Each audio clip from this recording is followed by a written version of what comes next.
Guys, good evening. Yellow മേക്കറിന്റെ പുതിയൊരു വീഡിയോയിലേക്ക് എല്ലാവർക്കും സ്വാഗതം. ഞാനിന്നൊരു സ്കിൻ കെയർ റിലേറ്റഡ് വീഡിയോ ആണ് ചെയ്യാൻ പോകുന്നത്. സ്കിൻ കെയറിനെ കുറിച്ചിട്ട് എല്ലാവർക്കും പല പല ഡൗട്ട്സ് ആണുള്ളത്. പ്രത്യേകിച്ച് നമ്മുടെ ഈ കാലഘട്ടത്തിൽ നമുക്ക് ഒരുപാട് സ്കിൻ കെയർ പ്രൊഡക്റ്റ് ഫെമിലിയർ ആണ്. പക്ഷെ നമ്മുടെ സ്കിന്നിന് ഏത് പ്രൊഡക്റ്റ് ആണ് സ്യൂട്ടബിൾ ആവുന്നത്, അത് എങ്ങനെ യൂസ് ചെയ്യണം, ഏതൊക്കെ ടൈമാണ് യൂസ് ചെയ്യേണ്ടത്, അങ്ങനെ ഒരുപാട് ഡൗട്ട്സ് ഉണ്ടാവും നമുക്ക്. സ്കിൻ കെയറിനെ കുറിച്ച് വളരെ ബേസിക് ആയിട്ടുള്ള കുറച്ച് കാര്യങ്ങളാണ് ഞാൻ ഈ വീഡിയോയിൽ ഇൻക്ലൂഡ് ആക്കിയിട്ടുള്ളത്. അതുകൊണ്ട് തന്നെ രണ്ട് കാറ്റഗറിയിലുള്ളവർക്കാണ് ഈ വീഡിയോ യൂസ്ഫുൾ ആവാൻ പോകുന്നത്. ഒന്നാമത്തെ കാറ്റഗറി, ലൈഫിൽ ഇതുവരെ സ്കിൻ കെയർ റൂട്ടീൻ ഒന്നും ചെയ്യാത്തവർക്ക്, സ്കിൻ കെയറിങ് എന്ത് പറഞ്ഞാൽ തന്നെ എന്താണെന്ന് അറിയാത്ത ആൾക്കാരുണ്ടാവും.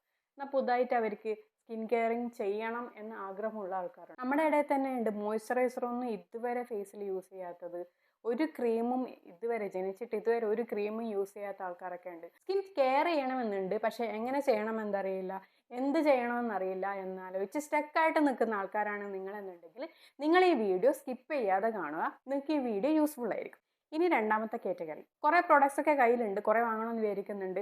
ഈ സിറം, മോയ്സ്ചറൈസർ, സൺസ്ക്രീൻ, ടോണർ, അങ്ങനെ കുറേ സാധനങ്ങൾ നമ്മളിങ്ങനെ ഡെയിലി കേൾക്കുന്നുണ്ട്.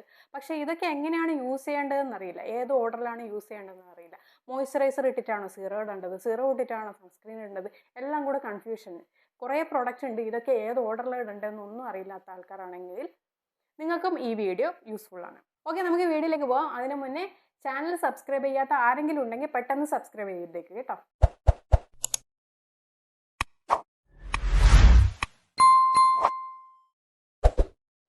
ഓക്കെ, അപ്പോൾ ആദ്യം തന്നെ പുതുതായിട്ട് സ്കിൻ കെയർ റൂട്ടീൻ സ്റ്റാർട്ട് ചെയ്യുന്നവർക്ക് എങ്ങനെ ചെയ്യണം എന്ന് പറയാം. നമ്മൾ സ്കിൻ കെയർ റൂട്ടീൻ സ്റ്റാർട്ട് ചെയ്യുന്നതിന് മുന്നേ ആയിട്ട് നമ്മൾ അറിഞ്ഞിരിക്കേണ്ട ഒരു പ്രധാനപ്പെട്ട കാര്യമാണ് നമ്മുടെ സ്കിൻ ടൈപ്പ് ഏതാണെന്നുള്ളത്. നിങ്ങൾ ചിലർക്കെങ്കിലും അറിയായിരിക്കും നമുക്ക് പലതരത്തിലുള്ള സ്കിൻ ടൈപ്പുകൾ ഉണ്ട് എന്ന്. നമ്മൾ നോട്ടീസ് ചെയ്തിട്ടുണ്ടാവൂലേ, ഈ ചില ആൾക്കാരുടെ ഫേസിൽ എപ്പം ഭയങ്കര എണ്ണമയായിരിക്കും, ചില ആൾക്കാരുടെ ഫേസിൽ എന്താ ഭയങ്കര ഡ്രൈ ആയിട്ട് ഇങ്ങനെ പൊടി പാറുന്ന പോലെയൊക്കെ കാണും. അപ്പോൾ നിങ്ങൾക്ക് മനസ്സിലാക്കാമല്ലോ എല്ലാവരുടെ സ്കിന്നും ഒരേപോലെ അല്ല എന്നുള്ളത്. ചില ആൾക്കാരുടെ സ്കിന്നിൽ ഭയങ്കരമായിട്ട് പിമ്പിൾസും ഓപ്പൺ പോസും അങ്ങനെയൊക്കെ കാണും. സോ ആദ്യം നമ്മൾ നമ്മുടെ സ്കിൻ ടൈപ്പ് ഏതാണെന്ന് മനസ്സിലാക്കിയിരിക്കണം. മെയിനായിട്ട് 5 ടൈപ്പ് സ്കിന്നാണുള്ളത്. Number 1, oily skin. Oily skin മനസ്സിലാക്കാൻ ഭയങ്കര എളുപ്പമാണ്. നമ്മൾ ഫേസൊക്കെ വാഷ് ചെയ്ത് കുറച്ച് കഴിഞ്ഞിട്ട് ഇത് ഇങ്ങനെ ഒന്ന് തൊട്ട് നോക്കുമ്പോഴത്തേക്ക് കയ്യിൽ നല്ല ഓയിലുണ്ട്. അപ്പോൾ ഇങ്ങനത്തെ ടൈപ്പ് സ്കിന്നാണ് നിങ്ങളുടേതെങ്കിൽ നിങ്ങളുടേത് ഓയിലി സ്കിന്നാണ്. ഓയിലി സ്കിന്നിലാണ് നമ്മൾ കൂടുതലായിട്ട് ഈ പിമ്പിൾസ്, ആക്നീസ്, അതേപോലെ തന്നെ ഈ ബ്ലാക്ക് ഹെഡ്സ്, വൈറ്റ് ഹെഡ്സും ഒക്കെ നിറയായിട്ട് കാണുന്നത് ഓയിലി സ്കിന്നിലാണ്. നമ്മളൊരു ഫംഗ്ഷനൊക്കെ ഭയങ്കര റെഡി ആയിട്ടൊക്കെ പോകുമ്പോൾ നല്ല ലുക്കായിരിക്കും. ചിലപ്പോൾ ഫംഗ്ഷനുള്ള വീട്ടിലെത്തുമ്പോഴേക്ക് തന്നെ നമ്മുടെ ഫേസ് ഭയങ്കര ഡള്ളായിട്ട് ഓയിലി ആയിട്ട് ഇങ്ങനെ തിളങ്ങുന്നുണ്ടാവും.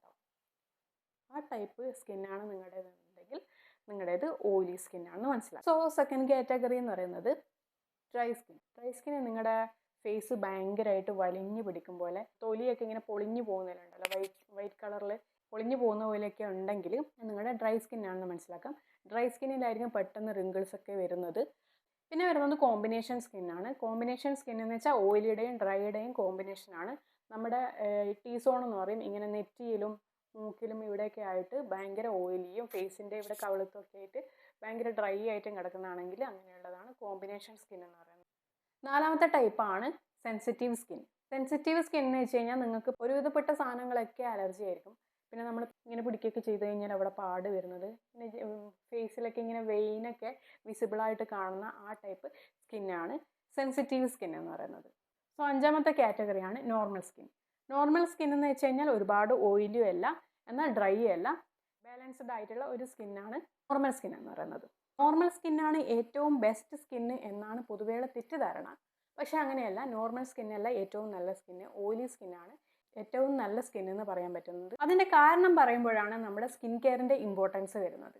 ഒരു നോർമൽ സ്കിന്ന് എപ്പോൾ വേണമെങ്കിലും നമ്മൾ കെയർ ചെയ്തിട്ടില്ലെങ്കിൽ അത് ഡ്രൈ സ്കിന്നിലേക്ക് മാറാം.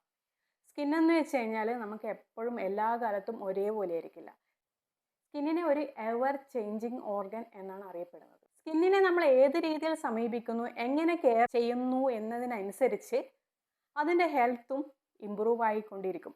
നമ്മളൊരു നോർമൽ സ്കിന്നാണല്ലോ, ഒരു കുഴപ്പമില്ല എന്ന് വെച്ച് ഒന്നും കെയർ ചെയ്യാണ്ട് നിന്ന് കഴിഞ്ഞാൽ ആ സ്കിന്ന് മോസ്റ്റ്ലി ഡ്രൈ സ്കിൻ ആവാനാണ് ചാൻസ് ഉള്ളത്. പിന്നെ ഡ്രൈ സ്കിന്നിന് എന്താ കുഴപ്പമെന്ന് വെച്ച് കഴിഞ്ഞാൽ നമുക്ക് ഏജിങ്ങിൻ്റെ സിംറ്റംസ് ഒക്കെ ഈ റിങ്കിൾസ്, ഫൈൻ ലൈൻസ് ഒക്കെ പെട്ടെന്ന് കാണിക്കുന്നത് ഡ്രൈ സ്കിന്നിലാണ്. സോ ഡ്രൈ സ്കിന്നിന് ഒട്ടും കെയർ ചെയ്യാണ്ട് വെച്ച് കഴിഞ്ഞാൽ ഏജിങ്ങിൻ്റെ സിംറ്റംസ് ഒക്കെ പെട്ടെന്ന് കണ്ടു തുടങ്ങും. ഓയിലി സ്കിന്നിൻ്റെയും കോമ്പിനേഷൻ സ്കിന്നിൻ്റെയും കാര്യം പറയുകയാണെന്ന് വെച്ച് കഴിഞ്ഞാൽ പ്രോപ്പറായിട്ട് കെയർ ചെയ്തില്ലെങ്കിൽ നമുക്ക് നല്ലോണം ആക്നിയും പിമ്പിൾസൊക്കെ വന്നിട്ട് ഫേസ് മുഴുവൻ സ്കാർസ് വരാനുള്ള ചാൻസ് ഉണ്ട്.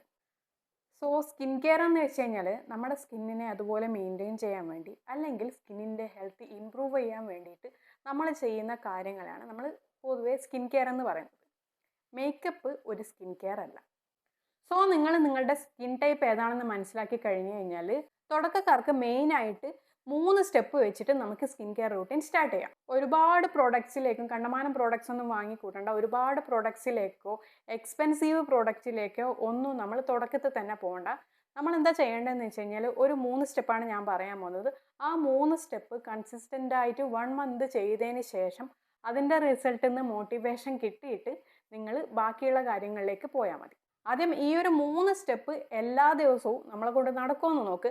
അതിനുശേഷം നമുക്ക് അഡ്വാൻസ് ആയിട്ട് സ്കിൻ കെയർ ചെയ്യാം. സോ ഈ 3 സ്റ്റെപ്പ് എന്താണെന്ന് പറയാം. So first one cleansing. Cleansing നമ്മളെല്ലാവരും ചെയ്യുന്നതായിരിക്കും. ക്ലെൻസിങ് എന്ന് വെച്ച് കഴിഞ്ഞാൽ ക്ലീനിങ്. നമ്മുടെ ഫേസ് വാഷ് ചെയ്യുന്നത് സോപ്പ് കൊണ്ടായി കഴിഞ്ഞാൽ, ഫേസ് വാഷ് കൊണ്ടായി കഴിഞ്ഞാൽ, ഇനിയിപ്പോൾ ചെറുപയർ പൊടിയോ എന്ത് സാധനം കൊണ്ടായി കഴിഞ്ഞാലും ക്ലീൻ ചെയ്യുന്നതിനെ, വാഷ് ചെയ്യുന്നതിനാണ് നമ്മൾ ക്ലെൻസിങ് എന്ന് പറയുന്നത്. ഫേസ് ക്ലെൻസിങ്ങിന് വേണ്ടിയിട്ട് നിങ്ങൾ ഇപ്പോൾ യൂസ് ചെയ്യുന്നത് എന്താണോ അത് തന്നെ കണ്ടിന്യൂ ചെയ്യുക. അതിന് വേണ്ടിയിട്ട് നിങ്ങൾ പുതിയൊരു പ്രൊഡക്റ്റ് വാങ്ങിക്കേണ്ട. ഇപ്പോൾ നിങ്ങൾ എന്താണോ യൂസ് ചെയ്യുന്നത് ആ ഒരു പ്രൊഡക്റ്റ്, ഇപ്പോൾ സോപ്പാണെങ്കിൽ സോപ്പ്, ഫേസ് വാഷ് നിങ്ങൾ ഏതാണോ യൂസ് ചെയ്യുന്നത് അത് തന്നെ വെച്ചിട്ട് രാവിലെ എഴുന്നേറ്റ് കഴിഞ്ഞാലും രാത്രി ഉറങ്ങാൻ നോക്കുമ്പോഴും നിങ്ങൾ ഫേസ് വാഷ് ചെയ്യുക. ഫേസ് വാഷ് ചെയ്തതിന് ശേഷം അത് ടബലോണ്ടൊന്ന് ഒപ്പിക്കളഞ്ഞതിന് ശേഷം അതിൻ്റെ ഒരു ഈർപ്പം നിലനിർത്തുമ്പോൾ തന്നെ നമ്മൾ അപ്ലൈ ചെയ്യേണ്ട രണ്ടാമത്തെ കാര്യമാണ് നമ്മുടെ രണ്ടാമത്തെ സ്റ്റെപ്പ്, മോയ്സ്ചറൈസർ അപ്ലൈ ചെയ്യുന്നത്. മോയ്സ്ചറൈസർ എന്താണെന്ന് വെച്ച് കഴിഞ്ഞാൽ നമ്മുടെ സ്കിന്നിൽ എപ്പോഴും ഈർപ്പം നിലനിർത്താൻ, ഹൈഡ്രേറ്റഡ് ആയിട്ട് നിർത്താൻ വേണ്ടിയിട്ട് നമ്മളെ ഹെൽപ്പ് ചെയ്യുന്ന പ്രൊഡക്ട്സ് ആണ് മോയ്സ്ചറൈസർ എന്ന് പറയുന്നത്. നിങ്ങൾക്കെല്ലാവർക്കും പരിചയമുള്ള സാധനമായിരിക്കും അത്. ഈ ക്രീം ടൈപ്പിലും ജെൽ ടൈപ്പിലും സിറം ടൈപ്പിലൊക്കെയാണ് ഇത് അവൈലബിൾ ആയിട്ടുള്ളത്. നമ്മൾ രാവിലെയും രാത്രിയും ഫേസ് വാഷ് ചെയ്തതിന് ശേഷം നമ്മൾ കുറച്ച് മോയ്സ്ചറൈസർ എടുക്കുക, ഫേസിൽ കംപ്ലീറ്റ് ആയിട്ട് അപ്ലൈ ചെയ്യുക, ഒരു ചെറിയ മസാജ് കൊടുത്തിട്ട് ലീവ് ചെയ്യുക. മോയ്സ്ചറൈസർ ഒന്നും ഇതുവരെ യൂസ് ചെയ്യാത്തവർ, കയ്യിലില്ലാത്തവർ ഒക്കെ ആണെങ്കിൽ ഒരു മോയ്സ്ചറൈസർ വാങ്ങാൻ നോക്കുക. ഏറ്റവും ബേസിക് ആയിട്ട് അധികം എക്സ്പെൻസീവ് ഒന്നും അല്ലാത്ത നമുക്ക് 100 രൂപ താഴെ തന്നെ മോയ്സ്ചറൈസറൊക്കെ അവൈലബിൾ ആണ്. അപ്പോൾ ഒരു മോയ്സ്ചറൈസർ വാങ്ങി യൂസ് ചെയ്യാം. അധികം എക്സ്പെൻസീവ് അല്ലാത്ത നമുക്ക് അഫോർഡബിൾ ആയിട്ടുള്ള കുറച്ച് മോയ്സ്ചറൈസറിൻ്റെ ലിങ്ക് ഞാൻ ഡിസ്ക്രിപ്ഷനിൽ കൊടുക്കാം. പിന്നെ ഞാൻ യൂസ് ചെയ്യുന്ന ഒരു മോയ്സ്ചറൈസറിൻ്റെ ഒരു റിവ്യൂ വീഡിയോ ഞാൻ ചാനലിൽ ഇട്ടിട്ടുണ്ട്. അതിൻ്റെ ലിങ്ക് കൂടെ ഞാനിവിടെ കൊടുക്കാം. സോ മോയ്സ്ചറൈസർ ഇല്ലാത്തവർ നല്ലൊരു മോയ്സ്ചറൈസർ വാങ്ങുക. മൂന്നാമത്തെ കാര്യമാണ് സൺസ്ക്രീൻ. സൺസ്ക്രീൻ നമ്മളെല്ലാവരും കേട്ടിട്ടുണ്ടാവും. നമ്മൾ വെയിലത്തോട്ടൊക്കെ ഇറങ്ങുമ്പോഴത്തേക്ക് നമ്മുടെ സ്കിന്നിനെ ഈ സൺലൈറ്റിൽ നിന്ന് പ്രൊട്ടക്റ്റ് ചെയ്യാൻ വേണ്ടിയിട്ടാണ് നമ്മൾ സൺസ്ക്രീൻ യൂസ് ചെയ്യുന്നത്. സോ നിങ്ങൾ പുറത്തൊക്കെ പോകുന്നവരാണെന്നുണ്ടെങ്കിൽ ഒരു സൺസ്ക്രീം വാങ്ങി യൂസ് ചെയ്യാം. അതും അധികം എക്സ്പെൻസീവ് ആയതൊന്നും യൂസ് ചെയ്യേണ്ട. നമുക്ക് സ്റ്റാർട്ടിങ്ങിൽ നമ്മളെ കൊണ്ട് ഇത് പറ്റുമോ നോക്കാൻ വേണ്ടിയിട്ടാണ് നമ്മൾ സ്റ്റാർട്ട് ചെയ്യുന്നത്. സോ അധികം പൈസ സ്റ്റാർട്ടിങ്ങിൽ തന്നെ ഇതിന് ചിലവഴിക്കേണ്ട. നിങ്ങൾ ചിലപ്പോൾ വാങ്ങി വെച്ചിട്ട് 2 ദിവസം കൊണ്ട് പിന്നെ യൂസ് ചെയ്യുന്നില്ല എന്നാണെങ്കിൽ അത് വേസ്റ്റാണ്. ചെറിയ എമൗണ്ടിൽ ഈ പറയുന്ന 2 പ്രൊഡക്റ്റ്, മോയ്സ്ചറൈസറും സൺസ്ക്രീമും വാങ്ങി വെക്കുക.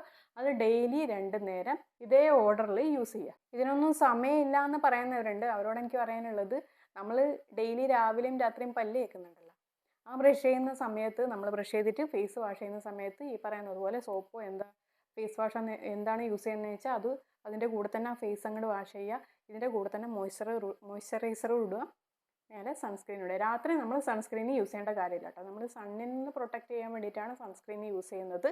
അപ്പോൾ രാവിലെ 3 സ്റ്റെപ്പും രാത്രി 2 സ്റ്റെപ്പും അത് കമ്പൽസറി ആയിട്ട് കൺസിസ്റ്റൻ്റ് ആയിട്ട് 1 മാസം ചെയ്ത് നോക്കുക. സോ സ്കിൻ കെയർ പുതുതായിട്ട് സ്റ്റാർട്ട് ചെയ്യുന്നവർക്ക് ചെയ്യേണ്ട കാര്യങ്ങൾ ക്ലിയർ ആയിട്ടുണ്ടാവുമെന്ന് വിചാരിക്കുന്നു.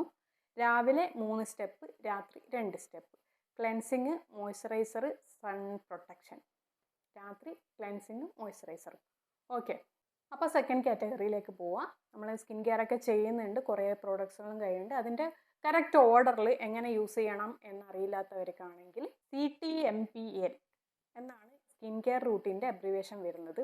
C for cleansing, T for toner, M for moisturiser, P for protection അതായത് sunscreen, L for lip balm. So CTMPL. അതെല്ലാവരും ആ ഓർഡറിലൊന്ന് ഓർത്ത് വെക്കുക. സോ ക്ലെൻസിങ് നമ്മൾ മുന്നേ പറഞ്ഞതുപോലെ തന്നെ നിങ്ങൾക്ക് നിങ്ങളുടെ സ്കിന്നിന് സ്യൂട്ടബിൾ ആയിട്ടുള്ള ഒരു ഫേസ് വാഷോ ക്ലെൻസിങ് മിൽക്കോ എന്താണെന്ന് വെച്ച് കഴിഞ്ഞാൽ യൂസ് ചെയ്യുക. സെക്കൻഡ് സ്റ്റെപ്പ് വരുന്നത് ടോണർ. ടോണർ എന്തിനാണ് യൂസ് ചെയ്യുന്നതെന്ന് വെച്ച് കഴിഞ്ഞാൽ നമ്മുടെ സ്കിന്നിൻ്റെ pH ബാലൻസ് ചെയ്യാൻ വേണ്ടിയിട്ടാണ്. നമ്മൾ ഫേസ് വാഷ് ഒക്കെ യൂസ് ചെയ്ത് കഴിഞ്ഞാൽ നമ്മുടെ സ്കിന്നിൻ്റെ pH ഇംബാലൻസ് ആവും. അത് ബാലൻസ് ചെയ്യാൻ വേണ്ടിയിട്ടാണ് നമ്മൾ ടോണർ യൂസ് ചെയ്യുന്നത്. അതുകൂടാതെ നമ്മൾ ഫേസ് വാഷ് ചെയ്ത് കഴിഞ്ഞാൽ നമ്മുടെ ഫേസിലെ കംപ്ലീറ്റ് ഡേർട്ടും പോവില്ല. അത് നമ്മൾ ചെയ്ത് നോക്കിക്കഴിഞ്ഞാൽ മനസ്സിലാവും. നമ്മളൊരു കോട്ടണിലേക്ക് കുറച്ച് ടോണർ എടുത്തിട്ട് നമ്മൾ ഫേസിൽ ഇങ്ങനെ ചെയ്ത് കഴിഞ്ഞാൽ നമുക്ക് പിന്നെ ഇതിനകത്ത് ഡേർട്ട് കാണാൻ പറ്റും, കോട്ടണിൽ ഡേർട്ട് കാണാൻ പറ്റും. അപ്പോൾ നമ്മുടെ ഈ പോസിലൊക്കെ ഉള്ള ഡേർട്ട്സ് കംപ്ലീറ്റ് ആയിട്ട് റിമൂവ് ചെയ്യാൻ കൂടിയാണ് നമ്മൾ ഈ ടോണർ യൂസ് ചെയ്യുന്നത്. പിന്നെ pH ബാലൻസ് ചെയ്യാൻ വേണ്ടിയിട്ടും. ഈ ടോണർ സ്കിപ്പ് ചെയ്യാൻ പാടില്ലാത്ത ഒരു സ്റ്റെപ്പാണ്. സോ എല്ലാവരും ഒരു ടോണർ വാങ്ങി യൂസ് ചെയ്യുക. നമ്മുടെ എക്സ്പെൻസീവ് ആയിട്ടുള്ള ടോണറിൻ്റെ പുറകെ പോകണമെന്നില്ല. റോസ് വാട്ടർ ഒരു നല്ല ടോണറാണ്. നമുക്കിങ്ങനെ സ്പ്രേ ചെയ്യുന്ന ടൈപ്പ്, പിന്നെ അതല്ലാതെ കോട്ടണിലേക്ക് ഈ ടോണർ ഒഴിച്ച് നമുക്ക് ഫേസിൽ ഡാബ് ചെയ്യുന്ന ടൈപ്പ്, അങ്ങനെ 2 ടൈപ്പിലും ടോണർ വരുന്നുണ്ട്. എനിക്ക് പേഴ്സണലി നല്ലതെന്ന് തോന്നിയിട്ടുള്ളത് നമ്മൾ സ്പ്രേ ചെയ്യുന്നതാണെങ്കിൽ നമ്മൾ കോട്ടണിൽ വെച്ചത് ഇങ്ങനെ ടാബ് ചെയ്ത് എടുക്കുന്നതാണ് നല്ലതെന്നാണ് എനിക്ക് തോന്നിയിട്ടുള്ളത്. നിങ്ങൾക്ക് വേറെ ടോണർ ഒന്നും വാങ്ങാൻ പറ്റുന്നില്ല എന്നുണ്ടെങ്കിൽ നിങ്ങളൊരു റോസ് വാട്ടർ വാങ്ങിയിട്ട് ടോണറായിട്ട് യൂസ് ചെയ്യുക. സോ ടോണർ എങ്ങനെയാണ് യൂസ് ചെയ്യേണ്ടതെന്ന് വെച്ച് കഴിഞ്ഞാൽ നമ്മൾ ഫേസ് വാഷ് ചെയ്തതിന് ശേഷം വെള്ളമൊക്കെ തുടച്ച് കളയുക. അതിന് ശേഷം ഒന്നുകിൽ നമുക്ക് ഫേസിലോട്ട് ഈ ടോണർ സ്പ്രേ ചെയ്യാം, അതല്ലെങ്കിൽ കോട്ടണിലാക്കിയിട്ട് നമുക്ക് ഫേസിലേക്ക് എല്ലാവരും ഒന്ന് ടാബ് ചെയ്ത് കൊടുക്കാം. നമ്മുടെ ഫേസിൽ ഈ പിമ്പിൾസൊക്കെ വന്നിട്ട് പോയ ഈ കുഴികളുണ്ടല്ലോ, ഈ കുഴികളൊക്കെ മിനിമൈസ് ചെയ്യാൻ വേണ്ടിയിട്ട് നമുക്ക് ടോണർ ഒരുപാട് ഹെൽപ്പ് ചെയ്യുന്നതാണ്. സോ അങ്ങനെയുള്ളവർ മസ്റ്റായിട്ട് ഒരു ടോണർ ട്രൈ ചെയ്യണം. അപ്പോൾ നിങ്ങളെ സ്കിൻ ടൈപ്പിൽ നിങ്ങളുടെ സ്കിന്നിൻ്റെ പ്രോബ്ലം എന്താണ് അത് നോക്കിയിട്ട് അതിനനുസരിച്ചുള്ള ടോണർ സെലക്ട് ചെയ്തിട്ട് യൂസ് ചെയ്യാം. So CT. Next M, moisturiser. Moisturiser ഞാൻ നേരത്തെ പറഞ്ഞതുപോലെ തന്നെ നിങ്ങളുടെ സ്കിൻ ടൈപ്പ് ഏതാണോ അതിന് സ്യൂട്ടബിൾ ആവുന്ന ഒരു മോയ്സ്ചറൈസർ വാങ്ങിയിട്ട് ടോണറിന് ശേഷം യൂസ് ചെയ്യാം. ടോണർ നമുക്ക് കുറച്ചൊരു ലിക്വിഡ് ഫോമിലുള്ളതാണ്. അത് കുറച്ച് ഡ്രൈ ആയതിന് ശേഷമാണ് നമ്മൾ മോയ്സ്ചറൈസർ ഇടേണ്ടത്. നെക്സ്റ്റ് സ്റ്റെപ്പ് വരുന്നത് പ്രൊട്ടക്ഷൻ. പ്രൊട്ടക്ഷൻ എന്ന് വെച്ച് കഴിഞ്ഞാൽ സൺ പ്രൊട്ടക്ഷൻ. സണ്ണിൽ നിന്നും UV ലൈറ്റിൽ നിന്നൊക്കെയുള്ള പ്രൊട്ടക്ഷനാണ്. ഞാൻ നേരത്തെ പറഞ്ഞതുപോലെ തന്നെ നമ്മുടെ സ്കിന്നിന് സ്യൂട്ടബിൾ ആയിട്ടുള്ള ഒരു സൺ പ്രൊട്ടക്ഷൻ ക്രീം വാങ്ങിയിട്ട് യൂസ് ചെയ്യുക. ഓയിലി സ്കിന്നുകാരാണെന്നുണ്ടെങ്കിൽ ഇപ്പോൾ മോയ്സ്ചറൈസർ ആയിക്കഴിഞ്ഞാലും സൺസ്ക്രീൻ ആയിക്കഴിഞ്ഞാൽ നിങ്ങൾ ജെൽ ടൈപ്പ് അല്ലെങ്കിൽ സിറം ടൈപ്പ് സൺസ്ക്രീനും മോയ്സ്ചറൈസറും യൂസ് ചെയ്യാൻ നോക്കുക. അതുപോലെ തന്നെ നോർമൽ സ്കിന്നാണ് അല്ലെങ്കിൽ ഡ്രൈ സ്കിന്നാണെന്നുള്ളവർ ക്രീം ടൈപ്പ് പ്രൊഡക്ട്സ് ആണ് യൂസ് ചെയ്യേണ്ടത്. അത് മോയ്സ്ചറൈസർ ആയി കഴിഞ്ഞാലും സൺ പ്രൊട്ടക്ഷൻ. CTMPL. L എന്ന് പറഞ്ഞു കഴിഞ്ഞാൽ ലിപ് ബാമാണ്. അപ്പോൾ ലിപ് ബാം നിങ്ങൾക്ക് അഫോർഡബിൾ ആയിട്ടുള്ള ഒരു ലിപ് ബാം വാങ്ങിയിട്ട് യൂസ് ചെയ്യുക. വാസ്ലീനും നമുക്ക് ലിപ് ബാമായിട്ട് യൂസ് ചെയ്യാം. ബീട്രൂട്ടിൻ്റെയൊക്കെ ലിപ് ബാം വീട്ടിൽ തന്നെ തയ്യാറാക്കി എടുക്കാം. അങ്ങനെയാണെങ്കിലും കുഴപ്പമില്ല. നമ്മളിത് കൺസിസ്റ്റൻ്റ് ആയിട്ട് യൂസ് ചെയ്യുക എന്നുള്ളത്. ഏത് സാധനം എക്സ്പെൻസീവ് ആണോ അല്ലെങ്കിൽ നല്ല ബ്രാൻഡിൻ്റെ പ്രൊഡക്റ്റ് ആണോ എന്നൊന്നുമല്ല കാര്യം. നമ്മൾ ഇത്രയും സ്റ്റെപ്പുകൾ കൺസിസ്റ്റൻ്റ് ആയിട്ട് നമ്മൾ ചെയ്യുക എന്നുള്ളതാണ് കാര്യം. നമ്മളൊരു 1 month ചെയ്തു തുടങ്ങുമ്പോൾ തന്നെ നമുക്കതിൻ്റെ റിസൾട്ട് വിസിബിളായി തുടങ്ങും. പിന്നെ ഏത് പ്രൊഡക്റ്റ് യൂസ് ചെയ്യണം എന്നുള്ളത് നിങ്ങൾ തന്നെ കണ്ടുപിടിക്കേണ്ട കാര്യമാണ്. അപ്പം ഒരു പ്രൊഡക്റ്റ് നോക്കിയിട്ട് ഇതെനിക്ക് സ്യൂട്ടാവുക എന്നുള്ളത് എനിക്ക് പറയാൻ കഴിയില്ല.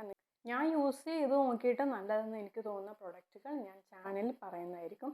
സോ CTMPL ആണ് ബേസിക് സ്കിൻ കെയർ റൂട്ടീൻ എല്ലാവരും ഫോളോ ചെയ്യേണ്ടതുള്ളത്. അപ്പോൾ ഇതിനിടയ്ക്ക് സിറം വന്നിട്ടില്ല. സിറത്തിനായിരിക്കും മിക്ക ആൾക്കാരും വെയിറ്റ് ചെയ്ത് നിൽക്കുന്നതെന്ന് എനിക്കറിയാം. സിറം ആണല്ലോ ഇപ്പം എല്ലാവരുടെയും ട്രെൻഡിങ് ആയിട്ടുള്ള ഒരു സ്കിൻ കെയർ പ്രൊഡക്റ്റ്. സിറം ഒരുപാട് ടൈപ്പ് ഉണ്ട്. ഏത് ടൈപ്പ് സിറമാണ്, ഏതൊക്കെ സിറമാണ്, ആർക്കൊക്കെയാണ് യൂസ് ചെയ്യേണ്ടതെന്നുള്ളത് ഞാൻ വേറൊരു വീഡിയോ ചെയ്യാം. ഈ റൂട്ടീനിൽ ക്ലെൻസിങ് കഴിഞ്ഞു, ടോണിങ് കഴിഞ്ഞു, അതിന് ശേഷമാണ് നമ്മൾ സിറം യൂസ് ചെയ്യേണ്ടത്. സിറം യൂസ് ചെയ്തതിന് ശേഷമാണ് മോയ്സ്ചറൈസർ, സൺ പ്രൊട്ടക്ഷൻ, അതിനുശേഷം നമുക്ക് ലിപ് ബാം യൂസ് ചെയ്യാം. സോ ഞാൻ പറഞ്ഞ കാര്യങ്ങൾ ക്ലിയർ ആയിട്ടുണ്ടാവുമെന്ന് വിചാരിക്കുന്നു.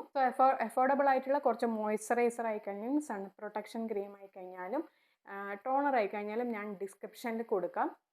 അപ്പോൾ വീഡിയോ യൂസ്ഫുൾ ആയെന്ന് വിചാരിക്കുന്നു. അപ്പോൾ ഇന്നത്തെ വീഡിയോയിൽ നിങ്ങൾക്ക് എന്തെങ്കിലും ഡൗട്ട്സ് ഉണ്ടെങ്കിൽ അതൊന്ന് കമൻറ്റ് ചെയ്യാം. ഞാൻ അതൊക്കെ വെച്ച് ഒരു വീഡിയോ ചെയ്യുന്നതായിരിക്കും. സോ എൻ്റെ വീഡിയോ യൂസ്ഫുൾ ആയിട്ടുണ്ടെങ്കിൽ നിങ്ങൾ എല്ലാവർക്കും ഇത് ഷെയർ ചെയ്ത് കൊടുക്കാം. അപ്പോൾ അടുത്തൊരു വീഡിയോ ആയിട്ട് വീണ്ടും കാണാം. അതുവരെ ബൈ ബൈ.